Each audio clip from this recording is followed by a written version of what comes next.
Welcome back to today's podcast. My guest today is Bob Theriault. First part of our podcast, part one, we talked a lot about winter driving, about getting ready for the winter season. We also talked about the transition to the spring. Of course, that's coming up very quickly on us. There's a whole range of other topics that I want to talk about, Bob. I guess really we can start by saying, look, we all drive. So, I mean, it's not as if there's just a small percentage of folks that are listening today that drive. We all drive pretty much. So, a lot of comments, a lot of questions I want to ask you relative to driving in general. For example, the first one that's going to pop into mind is the big issue today is distracted driving. Comments? Oh, yes. Distracted driving, the use of cell phones. You could make a rather extensive list of issues that can distract a driver. What you have to do as a responsible person is try to eliminate some of those distractions and learn how to deal with them. I mean, we get behind the wheel. We have passengers that can distract us. You have distractions besides the driver. You have the radio that can distract you. You have children. You might be drinking a cup of coffee, bottled water, whatever. That's all distractions. You could be daydreaming as well. You could be thinking of a meeting that's coming up. You could be thinking about maybe a conflict you had at work or a conflict you had at home that you have to deal with. We also have distractions outside the vehicle. Mother Nature is a big distraction. I mean, you've got trees, you've got narrow side roads, subdivisions with driveways, children playing around on the street. You have to deal with all kinds of distractions today. And also, something that's being developed daily is the vehicle itself. We have a lot of electronics being introduced in the vehicles today. And that in itself has to be a distraction. So you have to sit back, learn about your vehicle, the different aspects of it. And then when you get into your vehicle, try to contend with the children in the back seat that might be crying, might be loud. Your conversation that you're having with your partner in the vehicle. It could be work related, or it could be something personal with your spouse type thing. But you've got to funnel through that and concentrate on the main objective at hand, and that is driving safely. Now, you are as experienced a driving instructor, I think probably there is out there. What do you think of self-driving cars? Well, apparently, and this is not gospel, but they say there's about 1 million of them in North America right now. The crash rate is supposedly less than 0.5% or 0.1% or something like that. The vehicles today, I have one. It's got adaptive cruise control, lane departure system, and it's all fine and dandy. You can go for 30 seconds hands off. Not recommended, but that's where you learn how to drive with it. I don't think the human race is ready yet to hand over driving a vehicle to a computer. Don't think we're ready for that yet. Although the technology is there and it's coming, and we may see it in our own lives, but it's something that's coming. We might see it in 10, 20 years, autonomous vehicles, but the more vehicles that are being developed today. I mean, I'm looking at one now, automatic dimming headlights, automatic windshield wipers. As soon as it detects rain, it comes on. As soon as a vehicle enters the range at night, the lights would automatically dim. Rear view mirror dims automatically. And then again, like I said, lane departure system, adaptive cruise control. It's here and it's coming. I know people saying we don't need all this technology. If you're going to use it, then you shouldn't be driving. Well, it's technology. It's advancement. Now, my wife has a vehicle with a lot of those kinds of features. The problem becomes when you get a storm. Yes. Because a lot of them are tied into technology. All of a sudden, that sensor on the front of your vehicle, you get a lot of slush buildup from the highway that's not working. Something else isn't working. That's correct. And that becomes, I think, especially around here, where weather plays a big part, perhaps in California where you don't have that, it'd be a lot more feasible. But around here, where we have a lot of ice, a lot of snow, a lot of things built up on the outside of the vehicle, certainly affects a lot of those sensors. Correct. And I know myself this past winter, what I've started doing is clearing off the sensor area, Yep. which helps a little bit. But if that center line and the shoulder line is masked in any way by rain, by slush, by snow, the sensors can't pick it up. Yep. So they're not going to work. The adaptive cruise control can remain, because as you close in on a vehicle, whether it's a small or large vehicle, it'll sense it and then adapt to the speed of that particular vehicle. And the adaptive cruise control, I don't know about your wife's vehicle, you can change it, the range, from maybe 50 meters to 150 meters. I know myself, mine is usually set halfway, and I'm very cautious of it. I'm watching as I close on that vehicle, and the light comes on to tell me, look, you're closing in, and then the vehicle will start reducing. My vehicle will reduce its speed. But the sensor, if it can't detect the center lines or the shoulder lines, it won't work. It won't work. Now, like you say, in California, where the snow is limited to none, okay, they'll work 99% of the time. But in Canada here, during winter time, I would say you're down to 50%. That's going to be one of the challenges. Yes. No ifs, ands, or buts. That's drinking and driving. Yes. Thoughts on drinking and driving? If you're going to drink, don't drive. If you're going to drive, don't drink. I mean, we tried to instill in the youth in our TAD program, Teens Against Drinking and Driving, which, by the way, is an extremely good program. And if it is still today in the schools, I highly recommend that the youth, high school, get involved, attend some of the educational seminars that the youth will put on. They usually bring in, police are definitely involved. The school constable is there. But the frequency of drinking and driving, I would say, is down. It was down when I left the police. Back in the day, it was nothing to have stats in the 45% of serious collisions involved a drinking driver. When I left, it was down to the high 20s, low 30s percentage. And I like to say that education has a lot to do with it. And it's a mindset. It's a mindset. And the question I was often asked, and I know you're going to ask it, is how much can I drink today and be safe to drive? Well, attitudes change with the first drink. And because you put a bottle of beer in somebody's hand, and as soon as he starts drinking, his attitude could change. Okay, so if you're gonna drink, my answer would be, if you're gonna drive, don't drink, and if you're gonna drink, find somebody else. What about drugs? Drugs, the same thing. Illegal drugs will affect your ability to drive. Where alcohol, the effects could be for 24 to 30 hours affecting you, depending on the quantity you drink. Drugs can be in your system for weeks, and it's also cumulative. So that is something, that one should be cautious of. And law enforcement today have trained people that can detect the extent of drugs and driving. How do they do that? Usually it could be body language. I don't have the training, but it's body language, eye movement, speech. A lot that's attributed to drinking and driving also is attributed to drugs and driving. But eye movement has a lot to do with it, and a few others. Would you eventually have to get into blood testing or not?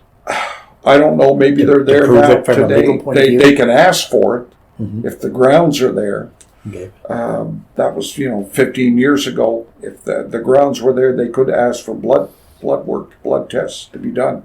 Today, I don't know if I don't know what the grounds are today, but something we talked about seniors in the previous podcast is the medication. Because some of the medication out there will affect your ability to drive your vehicle. I know people that even over-the-counter extra strength drugs like Tylenol or Advil, will affect their ability. As soon as they take it, within 30 minutes, they become dizzy, and their sight may become hazy type thing. Not all people are affected in that way, but then you got to take a look at the medication and what effects alcohol has on it. And some of the medications out there, you shouldn't be drinking, following it. And it might even say on the information sheet, avoid the operation of vehicles for so many hours after taking this medication. But the best place to go for the information is ask the pharmacist. The information sheet, talk to the pharmacist. And then sometimes a mixture of medication also can affect your ability to drive. Now, a few years ago, marijuana was legalized in Canada. I know a lot of people were very concerned that, look, we're going to see a big rise in people high on marijuana using it and driving. I don't know how much you stay in contact with your colleagues. Did that in fact happen to your knowledge, or was that a sort of a non-issue? Well, I can't comment too much on the frequency and how people are handling it, but from the media reports, you know yourself, the sales is not up there as far as I know. I'm going to say I know a lot of people, as many as you do, and it comes up on occasion, and the feelings are the same, that people are not doing it as people were suspecting was going to happen.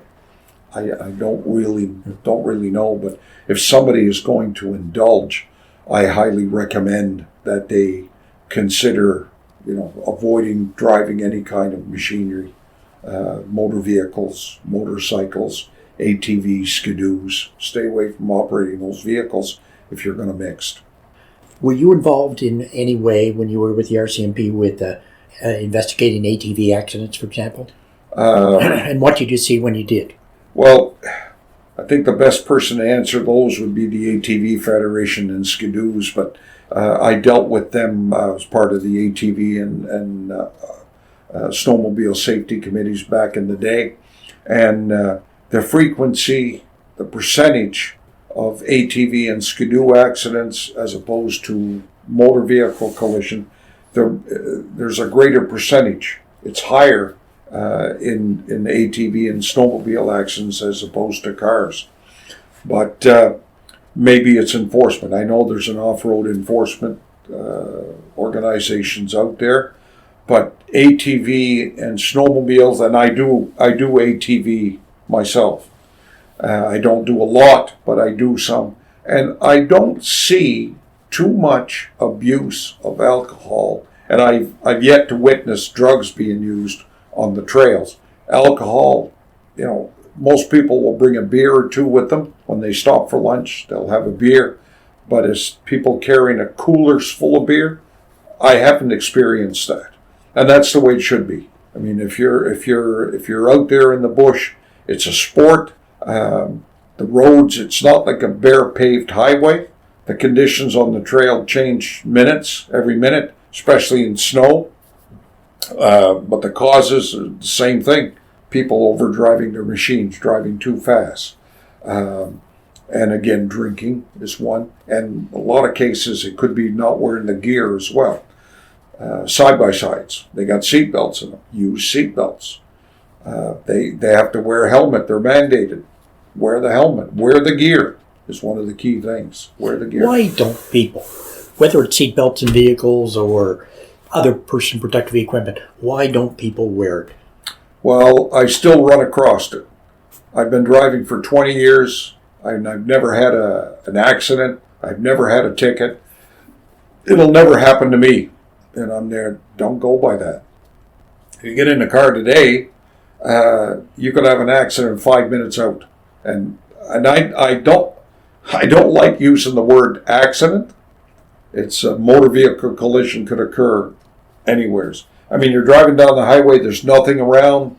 You reach for something, take your eyes off the road. Next thing you know, you got a deer, could stray off the road, you're into the ditch. You're not wearing your seatbelt, and if you enter the ditch and you start to roll, what's going to happen to you? We talked about distracted driving. You gave a lot of great examples. I'm not sure one that maybe we've given enough attention to was cell phones. Yes. Comments on cell phones? Cell phones, the only way to use a phone safely while driving is to pull over on the side of the road. I know that the regulations are there. Personally, I have hands-free devices in my vehicle, but still, if you're still using the hands-free, you're talking to somebody on the other end. I could be talking to you, could be talking to the office. You're concentrating on that conversation. Okay, that leaves your two hands for driving, and usually one of those hands is on a coffee cup. So now you've got the conversation, you've got a hot coffee in your hand, or a cigarette, or whatever, and the other one is on the steering column. So you're trying to listen to the conversation. You don't want to spill your coffee and look down the road. So all three of them together. And the more distractions you have, the more likely you are of being involved in a motor vehicle mishap. So, minimize it. Put the coffee down. If it's going to be a long conversation, pull over to the side of the road. We are seeing that. And many companies have policies on that. That here's the law, but we've got policy in place that if I call you, pull over to the side of the road and we'll continue the conversation. So, as an experienced instructor in road safety and a former RCMP member, if we had a mom or dad listening today, and they have a son or daughter starting to get into the age that they're getting mom and dad, and I want my license, I want my license, what kind of advice would you give to the mom and dad? Well, first of all, if they're going to be turning 16, Christmas is around the corner, get them a driver's handbook. Get them to start studying the book, and then get them to go out and do the learner's permit and sign them up for a driver education course. I mean, we have, I live in Fredericton. We have some very good schools here. We have some very good schools around New Brunswick, and it's. I think stage 1 today is 8 months, where they have to accumulate so many hours behind the wheel, 25 to 30 hours of instructional in the class. So sign up the young fella or the young lady for a driver's ed course and follow them through it. Yes, mom and dad, you've been driving for 20, 25 years, but do you make mistakes? I would say yes, you do. Learn, get your son or your daughter to take a driver's ed course, but at the same time take an interest in the course itself. You may learn something. I owned a driving school for 3 years, and I shut it down because of the position I had within the police organization. And it was 3 years, very, very, very positive experience. I've enjoyed it. I was frequently asked, how can you get into a car with a 16-year-old? It was enjoyable. I loved it. They want to learn. They want to drive. And 99% open-minded. And the parents, I encourage the parents to get involved as well at that time, and the majority of them did. So if you've got a young fella or a young lady coming up, get them a driver's handbook and sign them up for a driver's ed course. Now, you've been invited by Safety Services to talk to a group of motorcycle drivers taking a course on motorcycle safety. Based on your experience in the police organization that you work with, what advice would you give to new motorcycle drivers? Oh, boys, that is a good question. That's a good question. It'd be like driving new vehicles. I mean, you're 16 years old. Put into practice what you're taught. Take your time. Gain experience. Every time you get out there, you're going to gain a little bit more experience. Don't go out and buy yourself a high-powered motorcycle until you have experience on driving the lower end ones. I don't have a motorcycle license, but it's like driving an ATV. Take your time. Take a course. Take a refresher course, even. I've taken 2 ATV courses. The second one that I've had, the instructor, who's a friend of mine, said, "Bob, why? You promote safety. You're known as Mr. Safety to a lot of people. Why are you taking the course?" "I just want to refresh my skills." Every time they get out there, it should be as if the instructor's watching you. Take your time. So what kind of challenges is a motorcycle driver going to face out on the highway? Oh my Lord. It's a small vehicle, and there's fewer motorcycles than there are cars and pickup trucks. So the average driver can easily miss a smaller vehicle coming at them, a smaller vehicle being a motorcycle. Now the motorcycles today, the newer ones, are coming in with a lot of safety features. Turn the key, the lights come on. And something more that I've seen in the last few years, the headlights will wig-wag as you're coming at you. Now I think that is a safety feature. It's not an add-on, but you look up, and that's the first thing that attracts you is the lights are flashing when they're coming at you.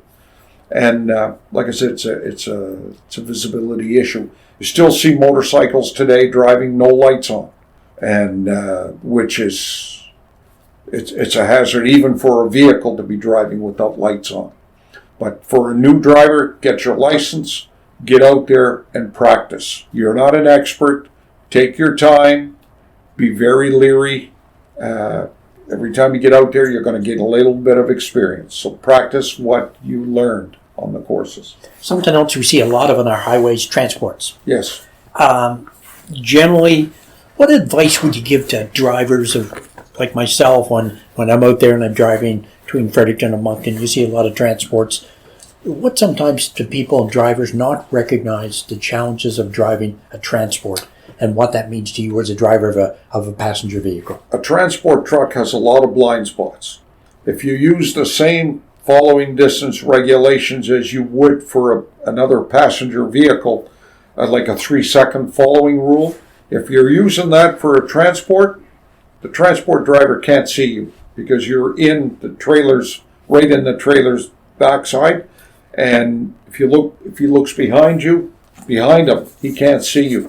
Also, when you're passing a transport, don't focus on the transport when you're passing them, and don't hang out there, because even on the sides of the transport truck, there are blind spots for the driver. And if you can't see the driver in his mirrors, he can't see you. I pass a transport. I look at the transport truck, where's my positioning, I look ahead, I glance back at the transport, I look ahead again, and I make sure that I hang way out, and I get by them in a reasonable period of time. They're huge. When you're passing them, I've seen it myself, people will go by a transport, they cut the transport driver off when they cut back in. And that's simple error in passing maneuver.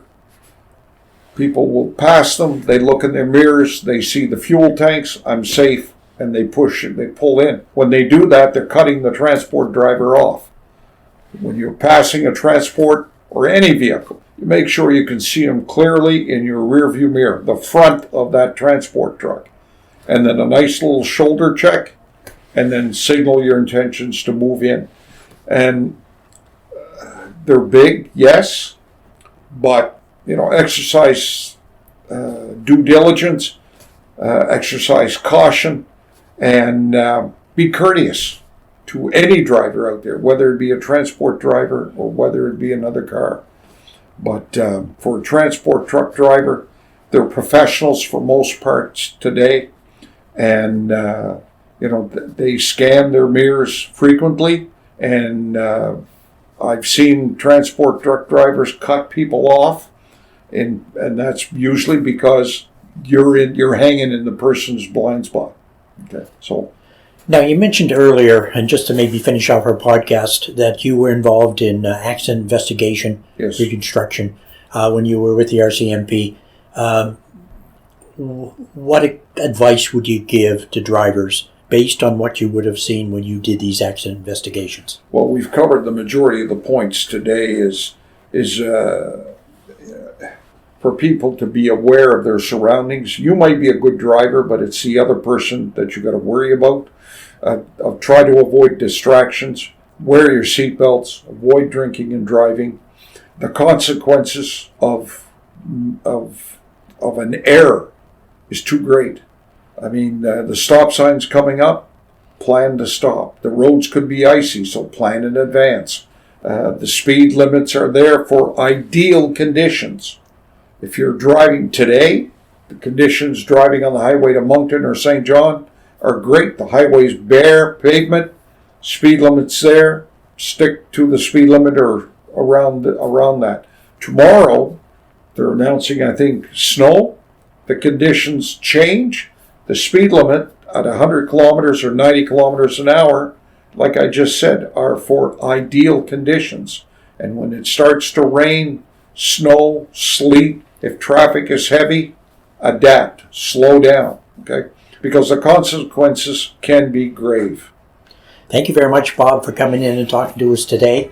We'd like to hear from you if you are listening to our podcast. We'd like to have your comments. Any feedback would be appreciated. As well, if you have any ideas for speakers, we'd like to hear those also. You can always reach us at podcast@ssnb.ca. Thank you very much for listening, and we look forward to a new podcast in the next few days.